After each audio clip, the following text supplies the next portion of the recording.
Bezrat Hashem, le Zohar de ce matin, Parashat Chukat, Untatem ota el Azar, mitzvata basgan. Dit le Rabbi Shimon Bar Yochai qu'on parle de la paracha de Paradouma, la vache rousse. Une vache qui est complètement rouge et il n'y a aucun poil qui est noir. Jusqu'à 2 maximum, c'est pas plus que 2. Et il faut qu'elle soit complètement rouge. Et à qui on le donne? On donne Elazar à Kohen. Qui était Elazar à Kohen? Fils de Aaron. Qu'est-ce qu'était Elazar? Était le second du Kohen Gadol. Mitzvata basgan. C'est par le sgan. Maïta amale velo Aaron. Dit le Zohar, pourquoi Dafka Elazar et pas Aaron lui-même? Et là, Aaron shushbina de matronita.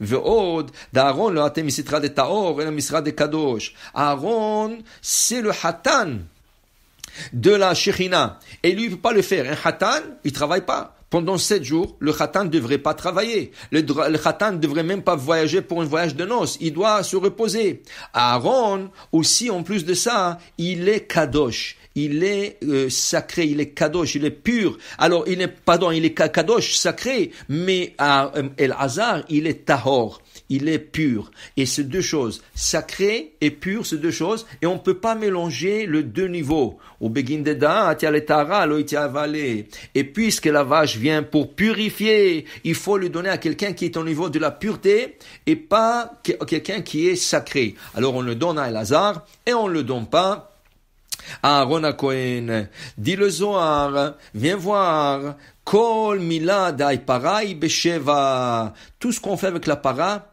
porte le nombre 7. Sheva kibusim, Sheva azaot. Il y a 7 fois, on fait tout à 7 fois. Vaïtemar, maïtama, begin di Sheva shne shmita ou bat Sheva itkere. Alors il dit ici, parce que il y a le niveau de 7 qui réside dans cette para, parce que c'est la vache. Elle est au niveau de la Shemitah, il dit le Zohar, et au niveau de Bat Sheva. Alquel kol ma'aseh b'Sheva, tout ce qu'on fait avec cette vache, il tourne autour de chiffre 7. À part ça, il dit ici, regarde, même Elazar, halo shachit velo sarif, lui, il ne gorge pas, lui, il ne brûle pas. Begin de loishkach dina besitroi, parce qu'on ne veut pas que le din réside de ce côté. Alors, qu'est-ce qu'il fait Elazar? C'est le mashgiach. Il regarde, lui il est là-bas, il regarde comment le Kohen égorge, il regarde comment le Kohanim la brûle, mais lui il fait rien. Il faut que ce soit devant lui, mais lui il ne participe pas pour ne pas que le din réside dans cette préparation. Ado il dit ici, Haïpara, qui va dire Avid Efer, Baile Mishdebe, Etz Erez, Ve'ezov, Shnitolat. Et une fois qu'elle commence à brûler, qu'est-ce qu'on jette dans le feu? Une branche d'un cèdre. Ve'ezov, du thym, ou shnitolat, un fil de laine colorié rouge. Va'ilen itmaru. Alors il dit ici, pourquoi ça? Il dit ici parce que ça fait fuir toute la rigueur. Qui veut dire qu'il y a des choses dans la nature qui vont fuir la rigueur. Alors du thym, on dit ezov, du thym, ou nous l'appelons le za'atar, du harizal. Toujours à table, le harizal avait un petit pot avec du za'atar planté dedans. On dit le za'atar, il enlève la ayn hara. Tu prends une petite plante, tu mets la za'atar, ça enlève la ayn hara. C'est bien de manger aussi le za'atar, ça guérit aussi. Mais pour te dire que chacun de ce Etz Erev, le cèdre, le thym et le fil rouge en laine de Tolaat, ils ont des ségoulottes eux-mêmes, comme le 11 en sens de la Ketoret.